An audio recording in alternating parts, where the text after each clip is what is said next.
드라마 라이프의 한 장면입니다. 9회차에서 주경문 교수는 원장 선거에 출마를 결심합니다. 교수들 앞에서 해야 할 프리젠테이션이 필요했는데 10년 전 모교 병원에서 원장 선거에 나갔던 프리젠테이션을 그대로 사용하면 된다고 합니다. 그러면서 이런 대사를 하죠. 병원은 10년 전이나 지금이나 똑같다고. 오늘 새벽 아래로 모니터를 계속 바라보니까 목이 너무 아팠어요. 거북목 증후군이 걸릴 것 같아서 그 모니터를 조금 높이기 위해서 그 밑에 괸 책을 찾았습니다. 딱 10년 전이네요. 신학대학원 1학년 때 근로장학생을 하면서 퇴직하는 교수님 책을 정리한 적이 한 번 있었습니다. 그때 많은 책을 선물로 받았는데요. 그때 허락하여 챙겼던 목회와 신학 잡지가 생각났습니다. 사실 잘 보지 않는 책이라 몇 권 써야겠다. 한 4권만 쓰면 되겠지? 한번 생각했습니다. 그래서 4권을 고르려고 하는데 제목을 보았어요. 좀 괜찮은 내용은 남겨놔야겠다 생각했거든요. 제목을 보았는데 그 제목들이 10년 후 한국교회는 성경적 교회관을 회복하라, 참된 부흥, 다시 눈물의 회개입니다. 목회자도 하프타임이 필요합니다. 교육 패러다임을 바꿔야 주일학교가 산다. 교회는 참 공동체로 회복하라. 목회자를 노리는 성적 유혹, 청소년 사역 어떻게 할까? 잡지가 나온 연도는 1997년에서 2005년이었는데 책을 열어 내용을 조금 봅니다. 그리고 생각이 들었습니다.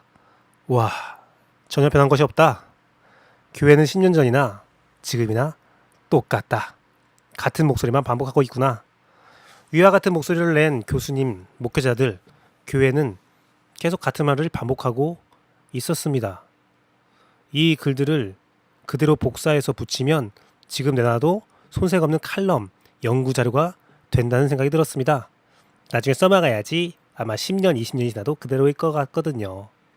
아, 그런 표절이네요. 어쨌든 청소년 청년의 부흥과 회복을 노래하며 큰 사역을 하시는 분들이 많이 있습니다. 지금도 열심히 활동하고 계시죠. 10년 전 그들의 손을 거친 자들은 지금 교회의 중장년이 되었을 것입니다. 그래서요. 뭐가 달라졌을까요? 갑자기 부끄러워졌습니다. 그들도 저도 부끄러워졌습니다. 참 부끄럽습니다. 오늘의 브릿지 부끄럽게 시작합니다. 인싸와 아싸, 기성세대와 신세대, 종교와 삶, 꿈과 현실을 이어주는 브릿지가 되고 싶습니다. 정통 기독교 방송에 꿈을 꾸고 있는 씨앗 침례 교회 김규배 목사. 오늘날 교회의 문제와 저 개인의 문제에 대한 답을 찾고 있지만 참 찾는 것이 어렵습니다. 그럼에도 불구하고 한 발짝 한 발짝 오늘의 일상을 충실히 살아가기 원합니다. 그래서 오늘의 브릿지 이제 시작합니다.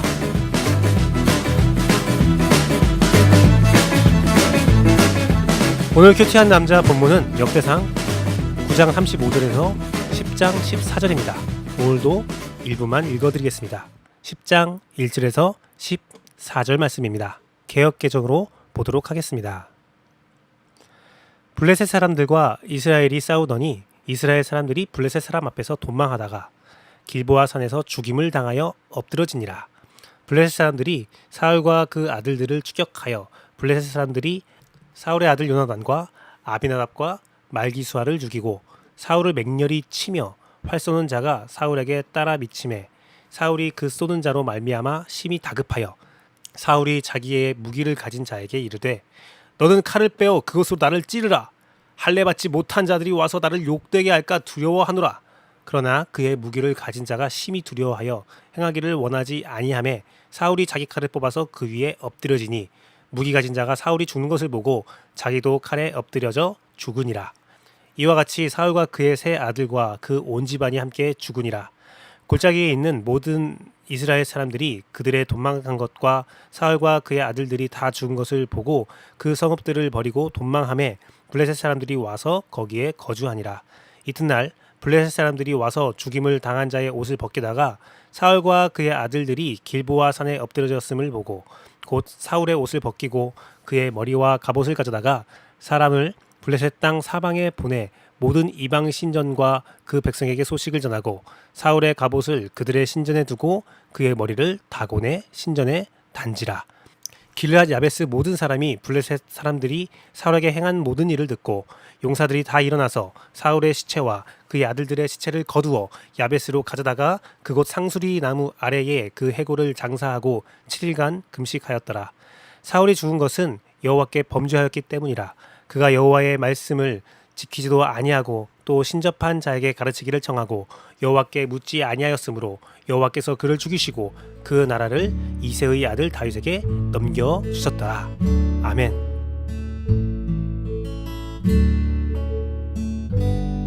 두려움을 이김으로 얻어지는 삶의 예배.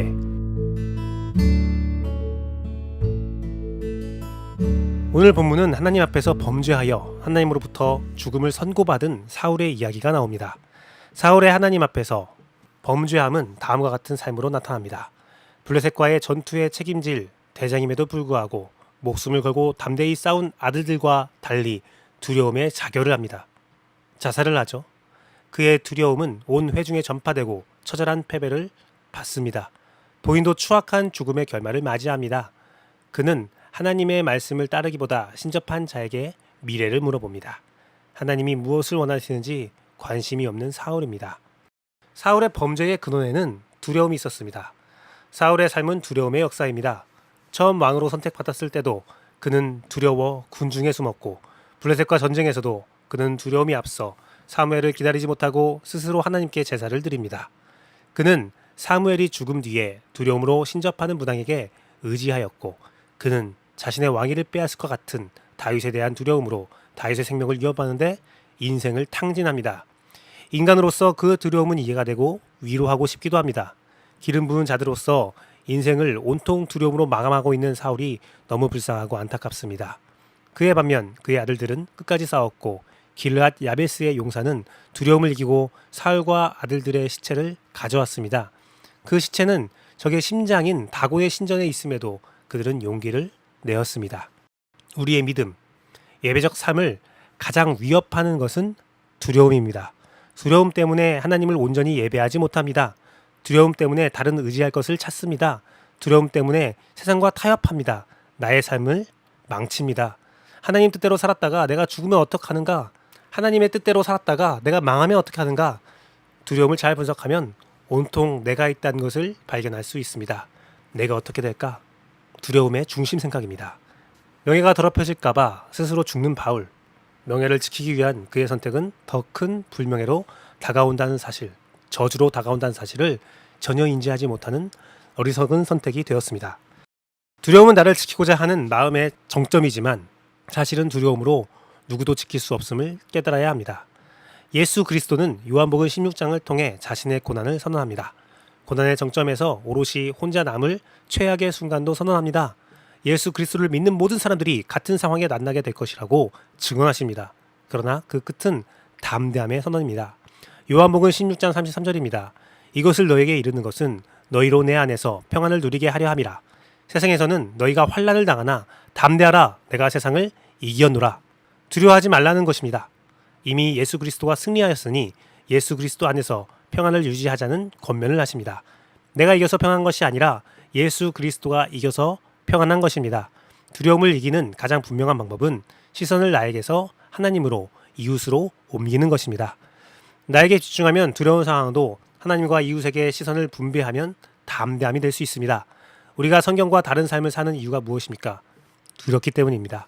두려움이 우리를 예배가 실조하는 삶, 우리의 삶의 예배를 방해하는 것입니다. 김근주 교수님은 삶이 예배라고 말하며 예배를 방해하는 두려움을 이기기 위해 기도와 말씀 묵상을 통해 하나님을 온전히 아는 것이 필요하다라고 증언하셨습니다. 맞는 말입니다. 하나님의 뜻대로 살아가는 것은 시선을 하나님께 향하고 두려움을 이기는 것입니다. 세상의 위협에서 하나님의 뜻대로 살지 못할 나에게서 시선을 돌려 하나님의 자비하심과 예수 그리스도의 승리를 바라볼 때 두려움은 극복되고 우리의 삶의 진정한 예배가 회복됩니다. 세상과 죽기까지 싸울 수 있고 불확실한 미래를 두려워하지 않고 하나님께 순종할 수 있으며 죽음으로 위협하는 세상의 중심에 뛰어들어가 이웃의 생명을 살리는 일을 할 수 있습니다. 모두 나에게서 시선을 떼어 하나님 앞에 나아갈 때 가능한 일입니다. 즉, 신앙, 믿음이란 나에게서 시선을 떼어 하나님을 바라보게 하는 것입니다. 오늘 나에게 집중된 시선을 떼어 하나님만을 바라보기를 원합니다. 나의 힘으로 되어지지 않을 것을 알기에 성령님의 능력을 간구합니다. 성령님의 도우심을 간구합니다. 그래서 오늘 기도하고 말씀을 묵상합니다. 나의 삶의 구체적인 일상의 예배를 위해서요. 획기적인 방법이 없어도 일상에서 두려움을 버리고 이웃을 도우며 내가 가진 것으로 나눔을 행하는 삶을 살아가고 싶습니다. 직장에서 내가 가진 재능을 적극 발휘하고 싶습니다. 성실하게 업무하고 싶습니다. 가정에서 자녀를 아름답게 키우며 아내를 사랑하며 아름다운 가정을 이루고 싶습니다. 그러한 구체적인 삶을 위하여 나의 두려움이 깨어지고 예수 그리스도를 통하여 성령의 충만한 담대함을 소유하기를 원합니다.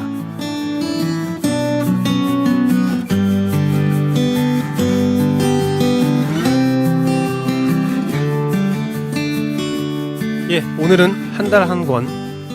오늘 한 달 한 권은 요한복음 뒷조사입니다. 요한복음 뒷조사를 보면 교회 안에서 신앙을 잃어버린 자가 나옵니다. 그가 겪은 현실의 아픔은 픽션입니다. 하지만 어디선가 정말 일어나고 있을 법한 일이지요. 많이 불편합니다. 하지만 요한복음 뒷조사는 요한복음을 새롭게 해석해서 교회 공동체가 가지는 서로에 대한 사랑을 새롭게 해석하고 확장시켜 나갑니다. 상처받고 버림받은 자들이 함께 모여 서로를 위로하고 하나님의 사랑을 확인하는 복음서가 바로 요한복음이라고 증언합니다. 공동체에서 받은 상처는 진정한 공동체에서 회복할 수 있다는 희망을 담고 있습니다.